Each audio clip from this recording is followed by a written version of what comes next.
Assalamualaikum warahmatullahi wabarakatuh. Saya Ulan Septiani dari Program Studi Pendidikan Ekonomi Fakultas Ilmu Pendidikan dengan dosen pengampu Bapak Karyadi SPDMM dengan mata kuliah Bank dan Lembaga. Di sini saya akan menjelaskan tentang peranan otoritas jasa keuangan dalam mengawasi lembaga keuangan non-bank.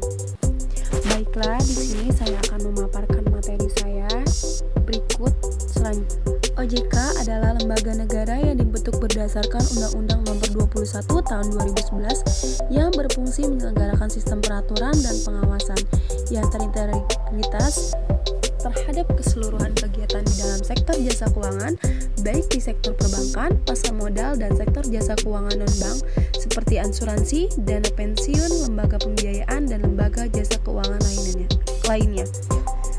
OJK berwenang dalam menangani masalah microprudential supervision, yaitu yang fokus pada kesehatan institusi perbankan secara individual.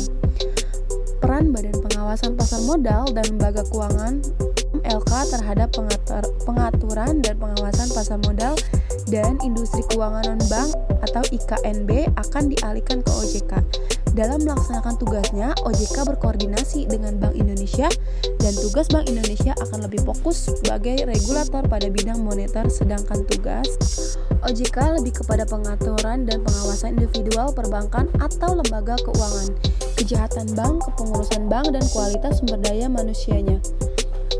Oleh sebab itu, beberapa lembaga yang akan berada di bawah pengawasan OJK adalah perbankan, pasar modal, lembaga asuransi dan dana pensiun, lembaga pembiayaan, dan lembaga jasa keuangan lainnya. Lembaga keuangan non-bank adalah badan usaha yang melakukan kegiatan di bidang keuangan yang secara langsung atau tidak langsung menghimpun dana dengan jalan mengeluarkan surat berharga dan menyalurkan ke dalam masyarakat guna membiayai investasi perusahaan. Kegiatan di dalam sektor jasa keuangan yang terselenggara secara teratur, adil, transparan, dan akuntabel diperlukan untuk membentuk perekonomian nasional yang mampu tumbuh secara berkelanjutan dan stabil. Kegiatan tersebut juga mampu mewujudkan sistem keuangan yang tumbuh secara berkelanjutan dan stabil, serta mampu melindungi kepentingan konsumen dan masyarakat. Oleh sebab itu, diperlukan OJK yang memiliki fungsi, tugas, dan wewenang pengaturan dan pengawasan terhadap kegiatan di dalam sektor jasa keuangan secara terpadu, independen, dan akuntabel. Sebagai lembaga pengawas independen yang baru berdiri dari beroperasi di Indonesia, OJK diharapkan mampu membuat sektor jasa keuangan beroperasi lebih baik, khususnya di bidang asuransi. Pasal 9 Undang-Undang OJK kemudian menjelaskan tugas pengawasan oleh OJK meliputi beberapa kewenangan sebagai berikut.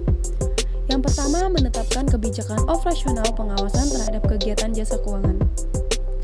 Yang kedua, mengawasi pelaksanaan tugas pengawasan yang dilaksanakan oleh kepala eksekutif. Dan ketiga, melakukan pengawasan, pemeriksaan, penyidikan, perlindungan konsumen, dan tindakan lain terhadap lembaga jasa keuangan, pelaku, dan atau penunjang kegiatan jasa keuangan sebagai dimaksud dalam peraturan perundang-undangan di sektor jasa keuangan. Yang keempat, memberikan perintah tertulis kepada lembaga jasa keuangan atau pihak tertentu. Yang kelima, melakukan penunjukan pengelolaan statuter. Dan yang keenam, menetapkan penggunaan pengelolaan statuter. Dan yang terakhir, menetapkan sanksi administrasi terhadap pihak yang melakukan pelanggaran terhadap peraturan perundang-undangan di sektor jasa keuangan. Dan memberikan atau mencabut izin usaha, izin orang perseorangan, efektifnya pernyataan pendaftaran, surat tanda terdaftar, persetujuan melakukan kegiatan usaha, dan pengesahan atau pengesetujuan atau penetapan pembubaran, dan penetapan lainnya.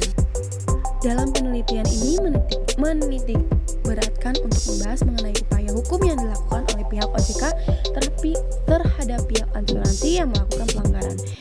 Yang pertama ada internal dispute resolution, adalah secara prinsip konsumen wajib melakukan upaya penyelesaian sengketa secara internal dengan pelaku usaha jasa keuangan atau PUJK. Dan PUJK wajib menyelesaikan sengketa yang diajukan konsumen. Dalam hal tidak terjadi kesepakatan, maka konsumen dapat melakukan penyelesaian sengketa di pengadilan atau luar pengadilan. Yang kedua ada external dispute resolution, adalah suatu resolusi penyelesaian sengketa yang dilakukan oleh OJK apabila tidak terjadi kesepakatan antara konsumen dan PUJK dengan PUJK, namun difasilitasi terbatas oleh OJK. Di samping itu, konsumen dapat mengajukan penyelesaian sengketa melalui Lembaga Alternatif Penyelesaian Sengketa atau LAPS. Dan yang terakhir, pengadilan penyelesaian sengketa asuransi disesuaikan dengan prosedur pengajuan di pengadilan.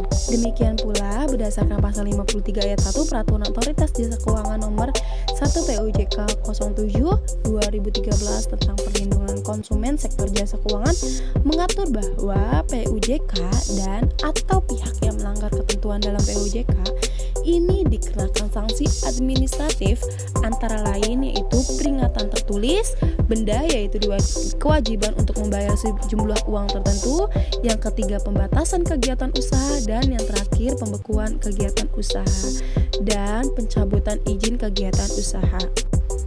Terima kasih sebelumnya. Berikut paparan dari materi yang saya sampaikan.